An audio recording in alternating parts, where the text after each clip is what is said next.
El canal del Congreso presenta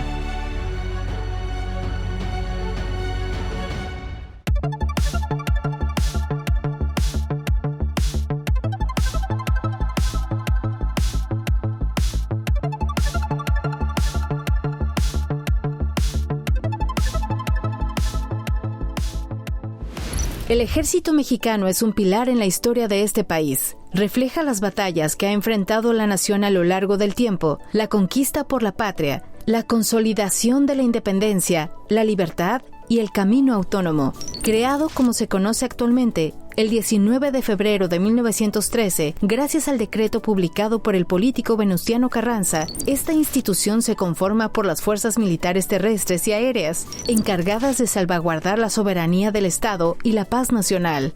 De acuerdo con la Ley Orgánica del Ejército y Fuerza Aérea Mexicanos, artículo 1, el Ejército y Fuerza Aérea Mexicanos son instituciones armadas permanentes que tienen como misión defender la integridad, la independencia y la soberanía en la nación, garantizar la seguridad interior, auxiliar a la población civil en casos de necesidades públicas, realizar acciones cívicas y obras sociales que tienden al progreso del país y, en caso de desastre, prestar ayuda para el mantenimiento del orden, auxilio de las personas y sus bienes y la reconstrucción de las zonas afectadas. Esta dependencia se compone de rangos fundamentales para garantizar su funcionamiento, entre los que se encuentran soldados, cabos, sargentos, tenientes, coroneles, generales de división y el general secretario de la Defensa Nacional, pero el mando supremo corresponde al presidente o presidenta de la República. En los últimos 3 sexenios, el consultor y articulista Rubén Aguilar Valenzuela reunió testimonios de integrantes de esta dependencia que muestran tensiones en su interior y que comparten alertas que van desde la excesiva ocupación en tareas ajenas a la naturaleza del ejército hasta el involucramiento en negocios privados que acrecentarían el riesgo de corruptelas, un trabajo que exhibe la necesidad de dar voz a quienes tienen a su cargo, garantizar el Estado de Derecho, la seguridad, la sustentabilidad ambiental y la democracia efectiva y responsable de México. Pues ese es el tema del día de hoy. Verónica, ¿quién será nuestro invitado? Leonardo, el día de hoy platicará con nosotros Rubén Aguilar Valenzuela. Esta es su trayectoria. Rubén Aguilar Valenzuela, consultor, profesor y articulista, licenciado y maestro en sociología. Cuenta con estudios en desarrollo institucional y es doctor en ciencias sociales por la Universidad Iberoamericana. Se ha desarrollado en el ámbito de la consultoría, la academia, el periodismo, la asesoría y el sector público. Se desempeñó como coordinador de la Secretaría Particular del presidente Vicente Fox y como coordinador de comunicación social y portavoz de la Presidencia de la República. Es socio y fundador de AFAN, Consultores Internacional, firma de la cual es presidente ejecutivo, y en los últimos 30 años ha realizado consultoría en 15 países de América Latina para gobiernos, organismos multilaterales y organizaciones de la sociedad civil. En los años 80, participó en la guerrilla de El Salvador en las Fuerzas Populares de Liberación, una de las 5 organizaciones del Frente Farabundo Martí para la Liberación Nacional. Tiene publicados una docena de libros, el más reciente, La Sociedad Civil en México. Ha colaborado en la revista Proceso, Mañana, Estrategia, Milenio Semanal, Nexos y etc. ¿Cómo le va? Qué gusto saludarles en esta nueva emisión de Incursionando, y para Leonardo y para mí es un lujo tener hoy para conversar con nosotros al doctor Rubén Aguilar Valenzuela. ¿Cómo estás, Rubén? Si hablamos de lujo, será mío. Gracias por aceptar nuestra invitación. Doctor, has escrito un libro recientemente, Sí. uno más, que habla de las tensiones en el ejército. Son muchas conversaciones que tú has tenido con la cúpula militar, que a lo largo de tantos años de conocerlos, de trabajar directamente con ellos en el ámbito económico y otro tipo de relaciones, y te hacen una serie de reflexiones que tú compartes con tus lectores. A lo largo de esta conversación irán saliendo los temas más importantes, pero a mí me gustaría arrancar con la ubicación, digamos, en el contexto más amplio de qué ha cambiado las relaciones cívico-militares en los últimos tiempos. Dicen que una de las transformaciones más importantes que vimos en el sexenio de López Obrador fue esa alteración, ¿no?, de la ecuación cívico-militar, que en México había tenido pues un componente específico durante varios sexenios. ¿Por qué no nos ubicas en eso y luego ya vamos a los detalles? ¿Cómo no? Pero yo sí pienso que desde nuestro último presidente militar es Ávila Camacho, el primer presidente no militar, Miguel Alemán Valdés, y diría que desde ahí comenzó ya un radical proceso de desmilitarización de la administración pública, y la presencia de los militares, que todavía ha estado presente con Ávila Camacho, con el general Cárdenas, pues dejó de ser. Y volvimos a partir de que asume la presidencia el presidente López Obrador, y iremos platicando del por qué y cómo, pues entramos a un proceso de militarización, no solo de la seguridad pública, sino de la administración pública. Claro, que eso con unas 270, 280 nuevas responsabilidades que tiene la Marina y el Ejército, las Fuerzas Armadas, en la administración pública, aduanas, puertos, aeropuertos, oficinas de migrantes, constructores, dueños de obra, ahora son también propietarios privados, líneas aéreas. Ya no solo es una entidad del Estado mexicano, sino una empresa privada que es el Ejército, y pues de esto que estamos hablando, pues hay un sector del Ejército que está absolutamente molesto. Efectivamente, y derivado de estas conversaciones, y como decía Leonardo, de tantos años, la verdad es que tú tienes una mirada privilegiada, porque normalmente hablamos de todos estos, digamos, fenómenos, ¿no?, de las relaciones cívico-militares y demás, quizá desde el lado de la academia, de la opinión, pero pocas veces tienes acceso a saber qué están pensando justamente dentro de las filas del Ejército. Pues, Verónica, eso que dices, sí, yo pienso que este libro, pues es lo original de este texto. Claro. Hay muchos trabajos de enorme calidad sobre los efectos de la acción del Ejército, claro, letalidad, violación de derechos humanos, pero nunca nadie había hablado de lo que está pasando dentro del Ejército, claro, con testimonio de los propios generales o altos mandos en activo, y desde luego también en retiro, pero cómo se está viviendo desde dentro. Eso es la originalidad de este texto. Por primera vez pienso que se publica algo desde dentro del Ejército, por las voces mismas del Ejército, manifestando en que no están de acuerdo en términos de la nueva concepción del Ejército que establece el comandante en jefe López Obrador y el secretario de la Defensa, Crescencio Sandoval, electo por el presidente de una manera bien particular e única también, de cómo se ha nombrado a un secretario de la Defensa, que podemos platicar. No, cuéntanos eso, es el más joven, y hay que recordar que el comandante en jefe anterior había dicho, si por mí fuera, yo el Ejército lo disolvería, y acabamos con no solo un montón de competencias, sino en términos de presupuesto, es una, digamos, dependencia, una secretaría que se multiplica por 5 el presupuesto, ¿no? Terminaron en 260,000 millones de pesos de presupuesto. Pues mira, el general Cienfuegos, básicamente en la mecánica de usos y costumbres, al presidente electo le da una lista con 5 generales de división que pudieran, en razón de la presencia que tenía en el Ejército, reconocimiento, trayectoria, ser el secretario de la Defensa. El presidente, una vez que recibe la lista, le dice, general, no, pues deme más, son muy poquitos.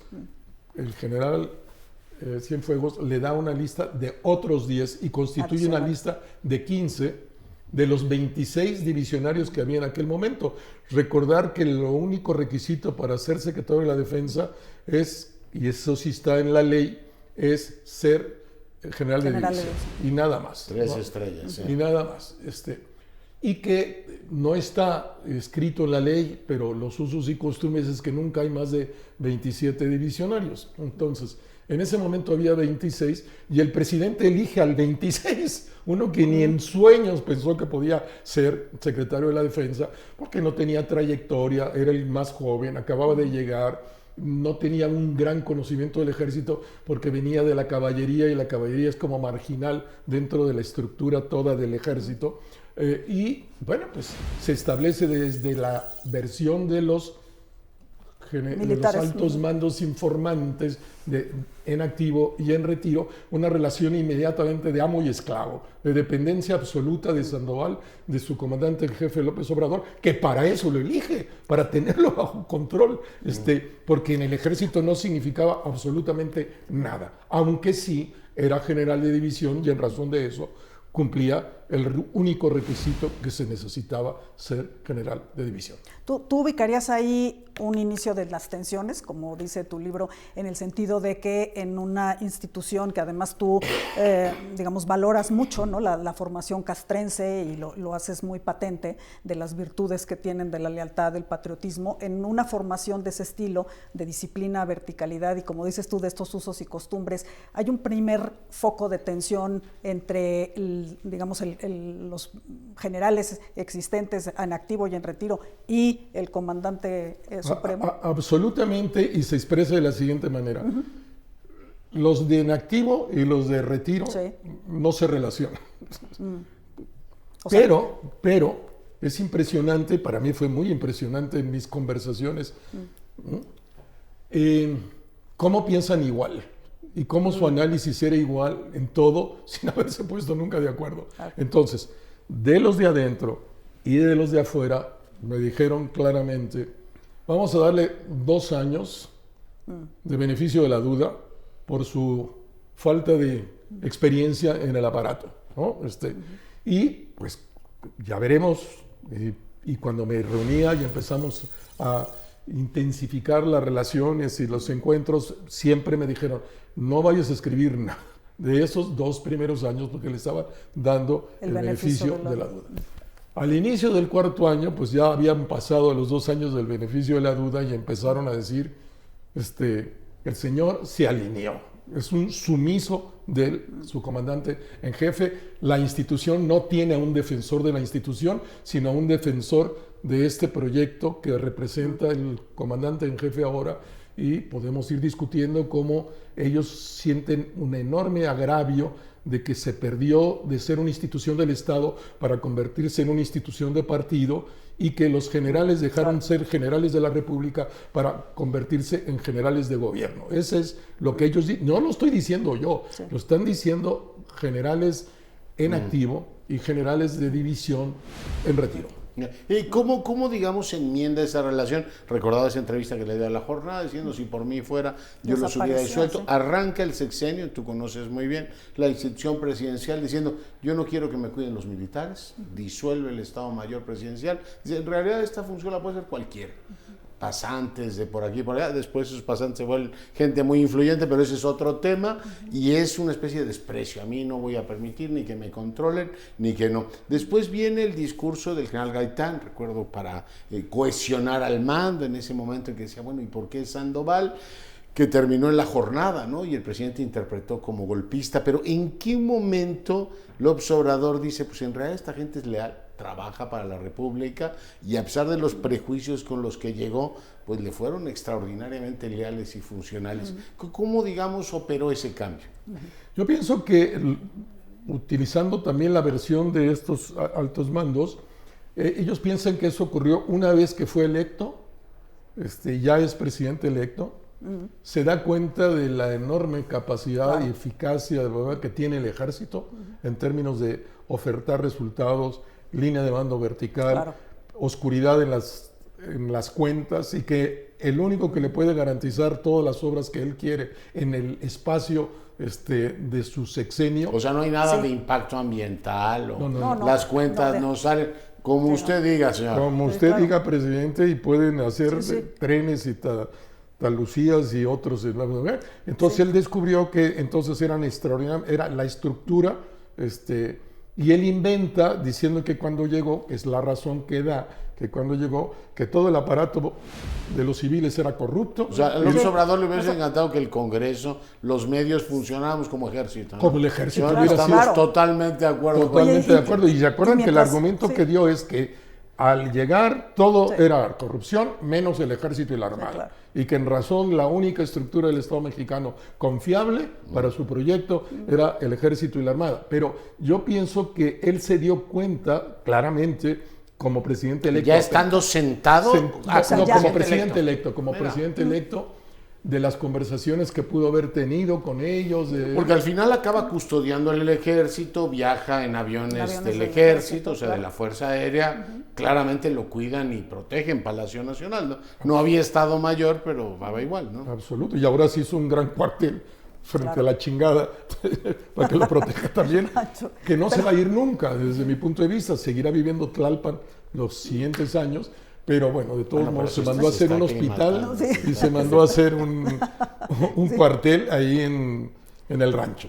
Oye, pero a ver, pero entonces esta relación empezó como una relación funcional, o sea, y tomando lo que tú dices, cuando los constructores y digamos, la parte civil le decían, oiga, es que no se puede construir una refinería en 2 años y en 8,000 millones de pesos. Que no se pudo, de todas maneras. Que no se pudo, efectivamente, pero cuando le llegaban a exponer, es que no se puede hacer eso, no se puede hacer un aeropuerto en el plazo y el costo que usted quiere, y el ejército decía, sí, mi comandante, y le presentaba ya las obras. Entonces, ahí hubo como esta relación funcional que a lo mejor después ya derivó en todo esto, como señala Leonardo. Pero, ¿crees tú que eso fue una como revelación para él de que, oye, pues la verdad es que pues no está tan mal? Y así es, y que son leales, Exacto. y son eficaces, no se van a cuestionar la orden, Sí. y le dices a uno la orden y todos funcionan igual. Construye un aeropuerto, ahí te Construye un lo aeropuerto, construye. sí. Lo construye. Que no tenga conectividad es Y- otro tema.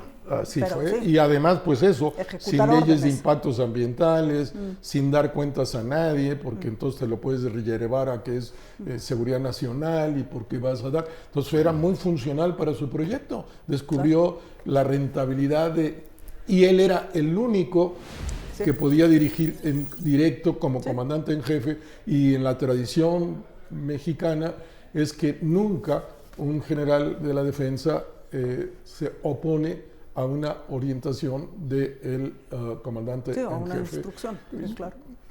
Sí habría, y tengo anécdotas en el caso del gobierno de Fox, de cómo el general Vega le pidió al presidente no hacer ciertas cosas en razón de lo que significaba para el ejército, pero siempre le dio soluciones defendiendo a la institución. Sandoval entregó a la institución. Lo del APO, ¿te acuerdas? Le Pero entregó, bueno, sí, eso fue a partir de ahí esto que cuento, pero uno de los generales de más prestigio en el ejército mexicano, ya en retiro, me dice respecto a Sandoval, que por cierto en alguna época fue su subordinado, me dice, Sandoval es decepcionante porque confundió lealtad con sumisión y obediencia con complicidad. Y esa es la imagen, Muy un fuerte. sumiso cómplice. Esa es la imagen que en un sector amplio del ejército, no pienso que la mayoría, pero en un sector es respecto al que fue su anterior secretario de la Defensa. está el tema de las obras que le dan efectivamente mucho juego, se convierte como en el gran constructor, probablemente se mantenga esa función en el sexenio que está arrancando, y hay otras cuestiones que tienen que ver con empresas y funciones que van desfondando a la administración pública. Secretaría de Comunicaciones y Transportes creo que ya no existía en el sexenio anterior. Hay una rebelión, ¿te acuerdas del secretario que dice, pues yo me voy, si ya va usted a militarizar los puertos y las capitanías, Aduanas, que era lo único que tenía, pues ya mejor me voy. Todavía en esa época el presidente le concede una salida honorable, dice, pues el señor no está de acuerdo, pero el resto de la administración, que fue perdiendo capacidades, nunca fue un dique, ¿no? Decir, oiga, Jamás. pues aquí estamos... Jamás. Me refiero a Jiménez Espriu, ¿no? Que se Sí, claro. retira Sí, del sí, sí. cargo y De dice, ¿sabe Que qué? por Pues la si ya me parte- va a quitar por la esa función militarización. para dársela a la Armada, pues yo qué hago aquí, ¿no? Ella ya, como tú decías, la presidenta Claudia Sheinbaum, en el discurso del Colegio Militar del 10 de septiembre, ya anunció que las grandes obras las haría el ejército, los aeropuertos nuevos Y los en el ferrocarriles, norte ¿no? de México. Sí. Y ahora pues la primera obra pública que anuncia está a cargo del ejército. Sí. Pues es muy simbólico La del continuación papel y la continuación que va a hacer. Pues podría ser interesante aquí, de estos mis informantes, eso no viene en el libro porque es después, pero lo comparto. Ellos plantean que fue el nombramiento tanto del secretario de la Defensa como de la secretaria Marina, por primera vez en la historia de México, fue a dos, le llaman, así le llaman, a dos, donde ella nombró, pero el presidente López eligió, ¿no?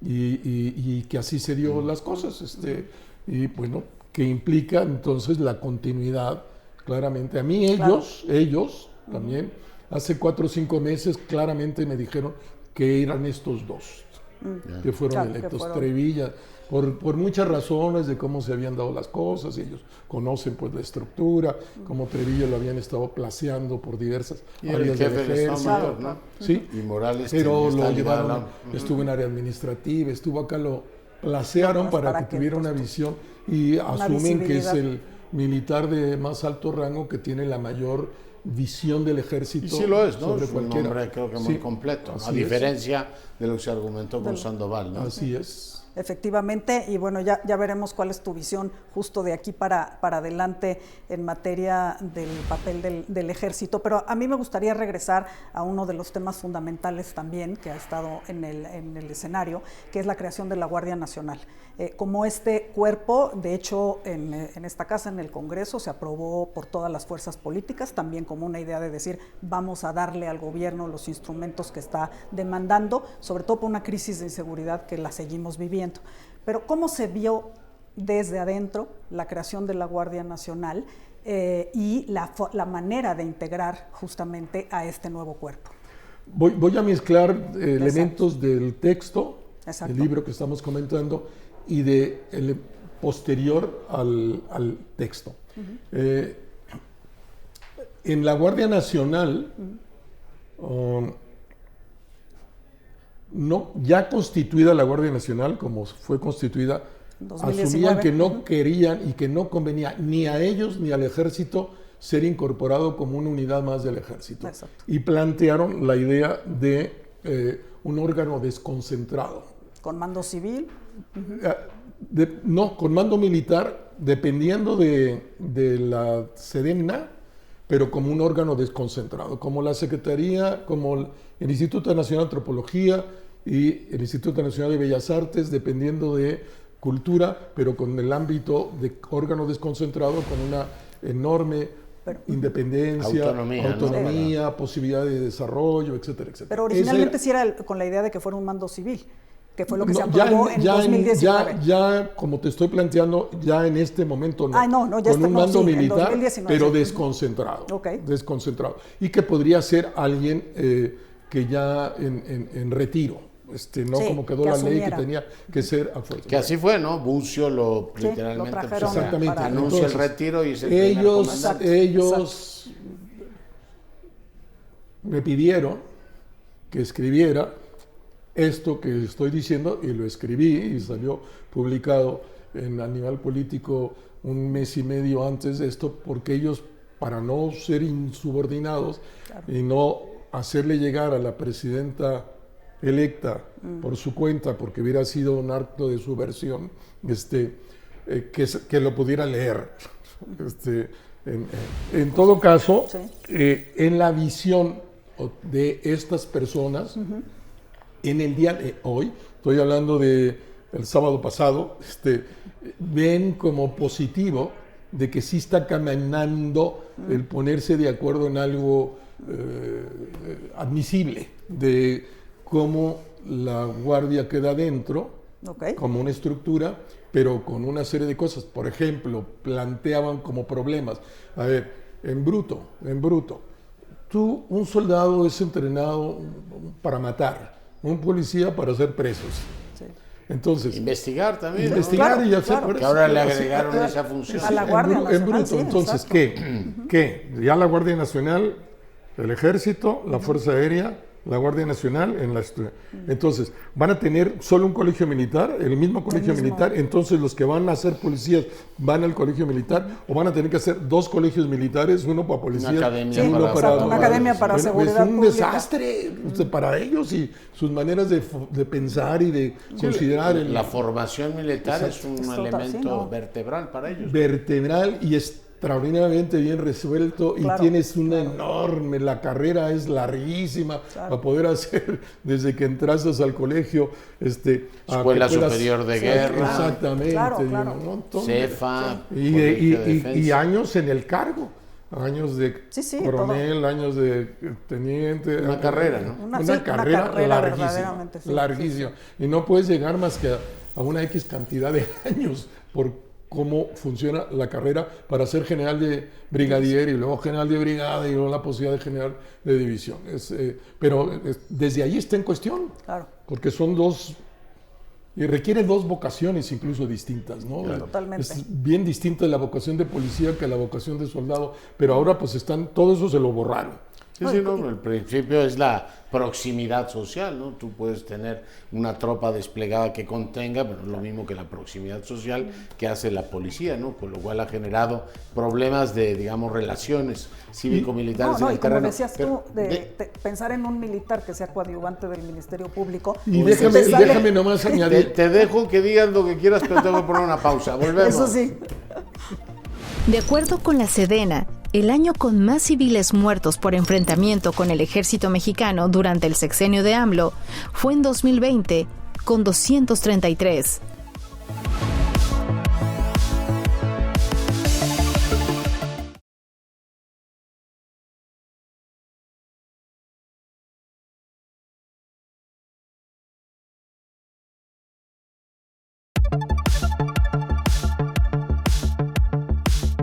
El Ejército y Fuerza Aérea mexicanos cuentan con un total de 165.454 militares y la Guardia Nacional está integrada por 100.324 elementos.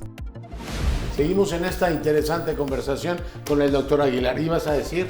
Mira, los altos mandos del Ejército, los altos mandos de la Guardia Nacional, todos saben que para el nivel de la población de un país de 140 millones de habitantes como el nuestro, en términos de policía nacional, gendarmería, como le quieras llamar, y el número de habitantes, necesitaríamos tener una policía de unos 700,000, 800,000 efectivos, ¿no? Entonces, ahorita hay 120,000, pero ellos saben que en adelante eso va a seguir creciendo. Estos piensan que este gobierno podría terminar con una Guardia Nacional de 250,000, 300,000 efectivos. Ahora el Ejército al día de hoy tiene 65,000 efectivos porque desfondaron al Ejército y los mandaron para acá, pero no repusieron a los cuadros del Ejército. Entonces, la Guardia Nacional es 2 veces más grande que el Ejército en este momento. Y ellos saben estas. Bueno, entonces saben que seguirá el Ejército probablemente quedándose ahí en la concepción del Ejército de esto que llaman la 4T, que es desde su fundador y su seguidora. Entonces, que incluso fantasean y te dicen, pues un día, en la lógica del odio, que piensan que seguía el odio del presidente al Ejército, que eso no cambió nunca, fue simplemente que encontró la relación funcional. Absolutamente funcional, operativa, como tú decías, Verónica. Entonces dice, pues un día, si vuelven a ganar, en 2 van a decir, pues acabemos con el Ejército, nomás tengamos Guardia Nacional. ¿Para qué queremos ejércitos? Y convertamos y venderlo como una cosa como la democracia costarricense, que nomás hay guardia, ¿para qué queremos? Pero ellos sí saben, pues, que la Guardia Nacional seguirá creciendo, en razón de que se hace cargo de la seguridad pública y como le apuestan a que es un órgano del federal, no. La única manera de resolver el tema de la seguridad en este país es que cada gobernador se haga cargo de la seguridad de su estado. Las cuerdas federales en su vida lo van a resolver. Requieres estar al ojo del amo, tienes que estar ahí. Es el gran tema. Ahora acaban de reformar la ley y está la nueva estrategia de seguridad que me encantaría que hiciéramos, digamos, compatibles, pero se nos queda un tema de las obras que quiero que me ayudes a palomear. O sea, el Ejército fue tan leal con López Obrador que cuando se le ocurrió que haría una megafarmacia, que nunca despegó, pero le dijeron, señor presidente, le hacemos su megafarmacia, o sea, la peor idea que haya tenido ejecutivo alguno en la historia. ¿Quiere usted una línea aérea? Le hacemos una línea aérea. Es decir, el cumplimiento de la norma llegaba hasta extremos, los cuales, pues cualquier, digamos, ejercicio administrativo le hubieran dicho, presidente, pues está muy bien esto de tener la bodega de Santa Claus aquí con las medicinas, pero no va a funcionar. No funcionó, pero hasta ahí se probó la lealtad. De este general de este hombre sumiso y cómplice que es Crescencio Sandoval, ¿no? Y muy rechazado, además con obvias manifestaciones de corrupción, como supimos lo del departamento y esas cosas que tuvo el general. Incluso hay otro departamento que no se le quiso sacar, pero que está documentado, también comprado de manera irregular. Pero este general absolutamente sumiso en esta relación amo y esclavo de su comandante en jefe, pues se prestó a absolutamente todo eso. Muy probablemente si hubiera sido un general de estos 5 o 6 primeros, pues le hubieran dicho al presidente, no se puede. Yo sí sé, yo sí sé de que altos mandos que manifestaron su posición, tomando dudas cuando la compra de las pipas, no sé si se acuerdan de todas esas cosas, pues esos fueron... Oye, ¿cómo voy a olvidar si estábamos rescatando la soberanía? Pues esos generales fueron puestos como... Por eso, parte del dinero, el traslado de diplomáticos, se gastó en comprar esas pipas. Pero bueno, ese es otro tema de inicios del sexenio anterior. Oye, pero ahorita que estás hablando de eso y los temas de corrupción, creo que uno de los momentos más álgidos fue el tema de los Guacamaya Leaks. Y tú lo tocas en el libro y creo que esa vulneración, ¿no?, a la información que tienen las Fuerzas Armadas, la divulgación de información y de temas justamente escabrosos y de corrupción. Y tú al mismo tiempo dices, ¿por qué no tuvo mayor efecto en tener otras consecuencias? Cuéntanos un poco de eso, porque sí me parece que fue un momento muy álgido para también la relación, supongo, al interior, ¿no?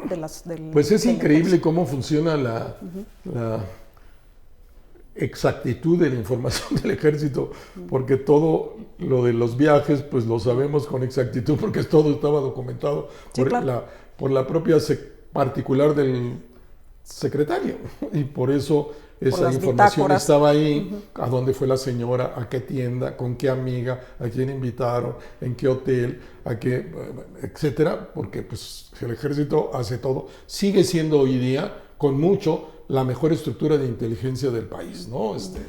Y pues existe también un sector del ejército que piensa que no la institución, pero un grupo del más alto nivel sí se ha enriquecido con estas obras, ¿no?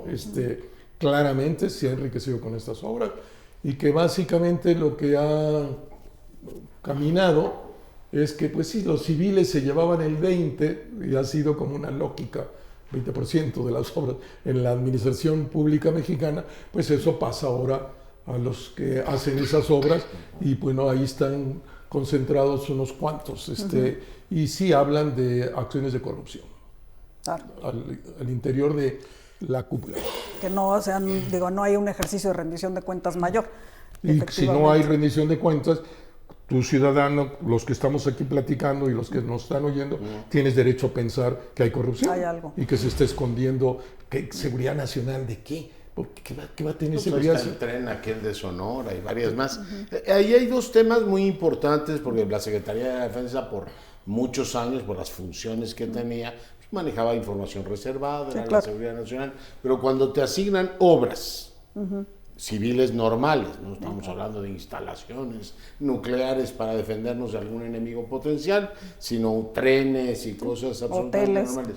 Y la función de seguridad pública, que por razón natural debería tener concurso de la ciudadanía, observatorios, controles, todo lo demás, pues debería ser como mucho más abierta. Tenemos ahí una contradicción que incluye un tema que se ha venido resolviendo como se puede. En la época de Fox se aprobó la Ley de Seguridad Nacional para que el CISEN estuviera reglamentado en sus escuchas telefónicas. Aquí en teoría el ejército puede espiar a mansalva sin rendirle cuentas a nadie. O sea, tenemos ahí un tema de rendición de cuentas en dos ámbitos que son tradicionalmente cuestiones que no están emparentadas con la seguridad nacional. Seguridad pública y obras públicas, Rubén. Ninguna relación. pero pues deberíamos tener luz y taquígrafo. Claro, pero es parte pues de esta construcción a partir del diseño de este comandante en jefe que se llama López Obrador, que ya no es, pero que en eso pues es la concepción de él.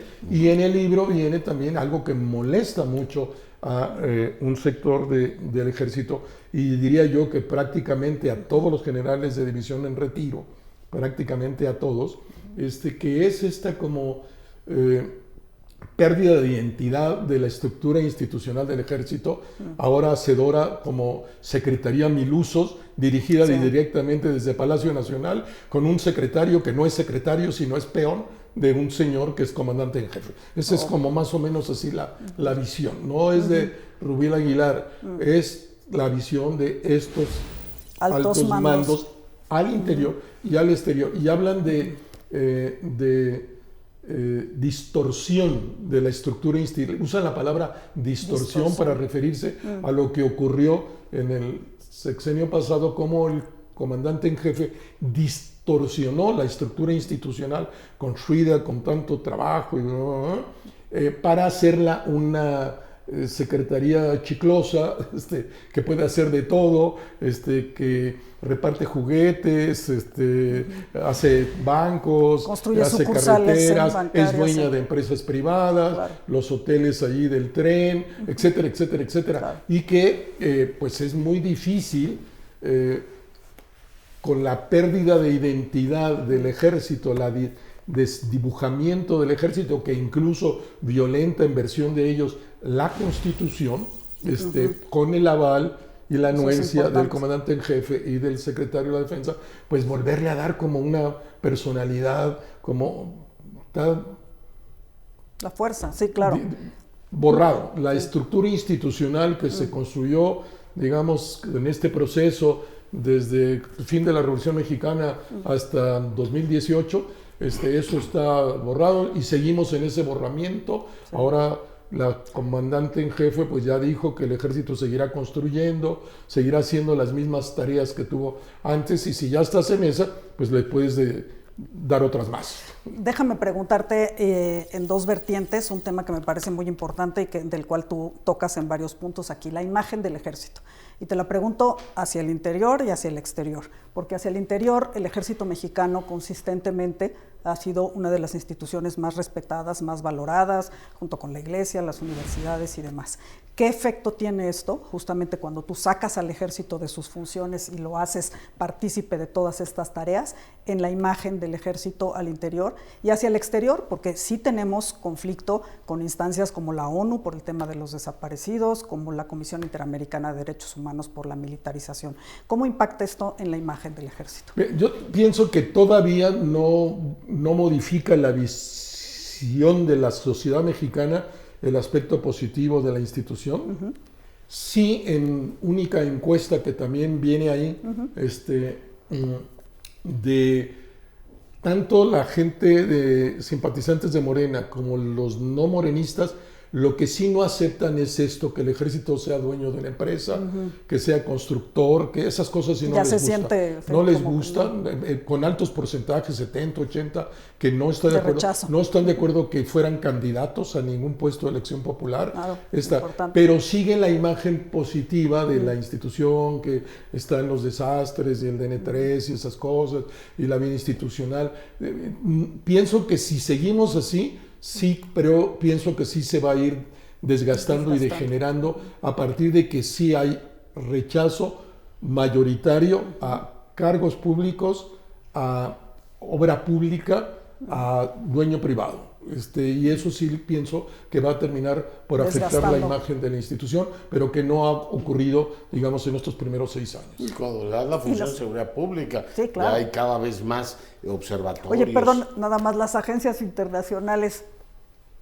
Bueno, yo pienso que sí, que ahí sí hay mucha preocupación, porque pues tanto Naciones Unidas, desde la Comisión Interamericana, saben qué ha pasado con los ejércitos que se meten a la vida civil, y ya sabemos entonces, y lo saben los generales que han estado de agregados militares y todo, pues cuando hay negocios y ahí está el ejército de Nicaragua y el ejército de Guatemala y el ejército de Ecuador y el ejército de Bolivia y el ejército de Venezuela y el ejército de Argentina, bueno, pues si hay dinero, en la arca abierta del justo peca, y los generales o los altos mandos son seres humanos como cualquier otro funcionario público, y si los acercas al dinero, la posibilidad de tentación está dada. Por eso el ejército, la armada, la marina debe estar siempre lejos del mundo del dinero, para poder ayudarse a hacer ellos mismos. Ellos mismos. Sí, claro. Pero te preguntaba por si le das función de seguridad pública, tienes que comparecer ante el Congreso, y ha costado mucho, a Sandoval le costó mucho presentarse ante el Congreso diciendo, a ver, me están citando de una manera que no considero apropiada, y tienes que rendir cuentas, ¿no? Y las cuentas se rinden, dicen cuántos detenidos tuvo la Guardia Nacional, cuántas armas confiscamos, cuánto dinero confiscamos, y todo eso entra en una lógica a la cual el ejército no está acostumbrado, que es que lo interpelen como a cualquier otra secretaría y decir, oiga, ¿por qué hay tan pocos detenidos, doctor? Mira, yo pienso en este tema que ahora con las mayorías de Morena nunca serán llamados a comparecer, y que en el mejor de los casos, como ya ocurrió en el sexenio pasado, que la comisión en privado y vayan a ver al general a su oficina. Como ocurrió con la bicameral. Así fue, pero no van a... Este ejercicio al cual estarían obligados, los va a proteger, las mayorías legislativas de Morena, y no irán en los 6 años. Pero hay un caso que ha quedado expuesto, que es Ayotzinapa, que ha fracturado a la coalición gobernante. El gobierno de López Obrador, que terminó ya, dijo, bueno, ese tema no lo pudimos resolver, y hay la impresión de muchos sectores que se encubrió al ejército. El gobierno dice que no, que incluso había una campaña hostil en contra del ejército. ¿Cuál es tu opinión? Pues mira, yo tengo información de mucho antes, porque son temas que me interesan, pero en todo caso la comisión esta de la verdad, última, están absolutamente convencidos de la participación del ejército en Ayotzinapa, y convencidos con pruebas evidentes, uno, desde antes con negocios protegiendo a Guerreros Unidos, y asociado Guerreros Unidos con la zona militar, y pues recibiendo dinero los militares, lo dicen ellos, y que todo el tiempo que ocurrieron las cosas, lo del camión de los avispones, lo de la desaparición después, cuando se hacen presente en el hospital, etcétera, que siempre todo el tiempo estuvieron enterados, y el ejército dejó pasar. Y en ese sentido es absolutamente cómplice por omisión, no antes porque era cómplice en el negocio, pero en el caso concreto de estos hechos, supo todo el tiempo cómo se estuvo moviendo todo y lo dejó pasar. O sea, ahí hay un gran tema, efectivamente. De hecho, hubo un acercamiento inicial con el entonces candidato y recién presidente López Obrador, y terminó mal justamente la relación con los padres de Ayotzinapa, que también, bueno, pues dicho sea de paso, ¿no? Pues también los han usado también, ¿no? Como botín político. Pero ¿tú crees que pueda haber una recomposición de esa relación y que se vaya a esclarecer algo, o ya es un caso para el cual, digamos, cerrado? Mi impresión es que la comandante en jefe, en razón de la reacción de sectores del ejército, no va a abrir el caso, ¿no? Que le resultaría muy costoso y no le representa mayor cosa, y en términos de la imagen, de los votos, que es por la única razón con la que operan, entonces no pienso que eso tenga camino de solución, se quedará ahí. Sí, aunque muy probablemente evidencias como las que recogió la comisión a partir de testimonios, pero también de llamadas y también de etcétera, pues las iremos conociendo, se irán surgiendo, pero tendrán en el conjunto de la población nulo impacto. Será una información que habremos de recoger como el círculo rojo, pero no el gran círculo verde, que estas cosas, pues por desgracia, no le resultan importantes, relevantes, incluyendo la violación de los derechos humanos. Claro. Esas cosas no son relevantes y significativas para el conjunto, digamos, de la población, pero no pienso que el actual gobierno va a retomar el caso. Se quedará. Y es interesante porque quedamos con un pendiente ahí, que el presidente y la presidenta deciden actualizar. Ella asume, digamos, la continuidad de las investigaciones, y tienes por un lado pues hasta espionaje a Alejandro Encinas, que era el responsable de lo mismo. Hay un procedimiento en su contra, y tienes pues acusaciones muy duras del presidente, como que la agrupación esta, la Padres de asociación Ayotzinapa, Padre Agustín Pro, estuvo pues vinculada con el gobierno de Estados Unidos y con Peña para desprestigiar al ejército. Uno dice, bueno, esto es un auténtico complot, doctor. Yo pienso que el presidente asume a Encinas, a Alejandro Encinas, lo asume como un traidor por no alinearse.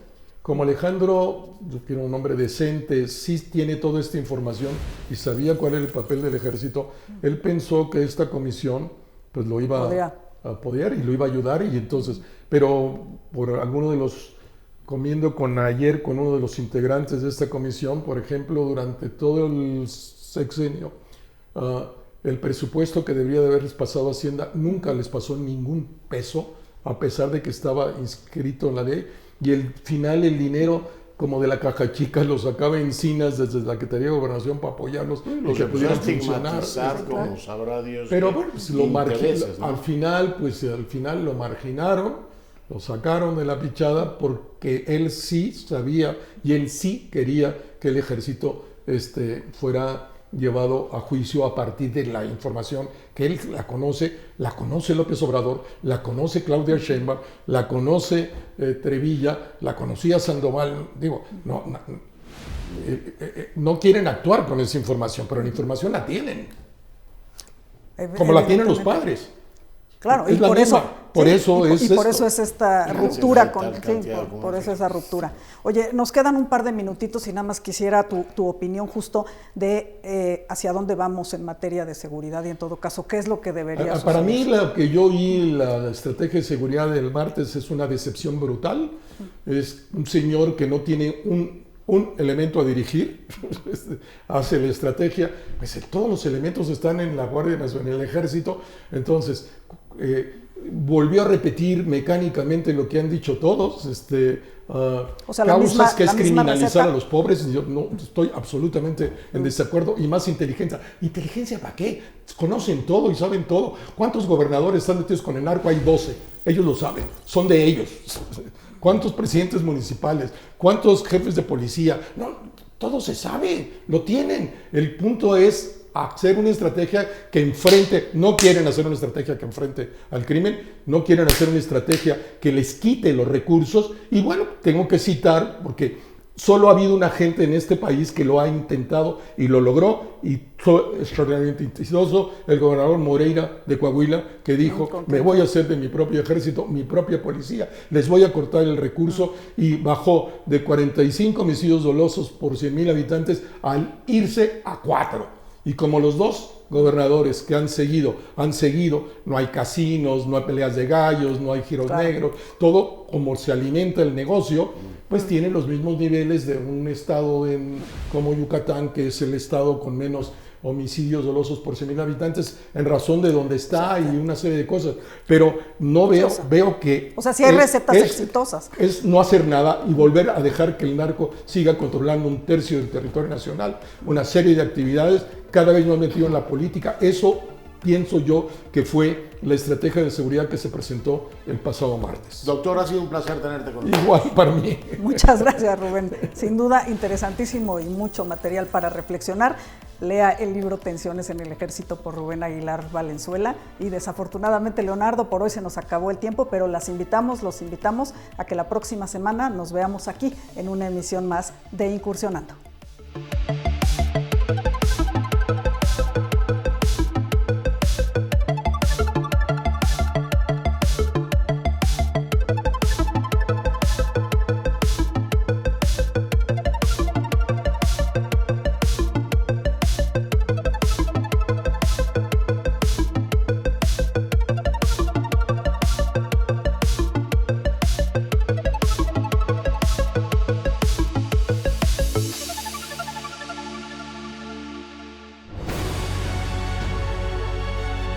El Canal del Congreso presentó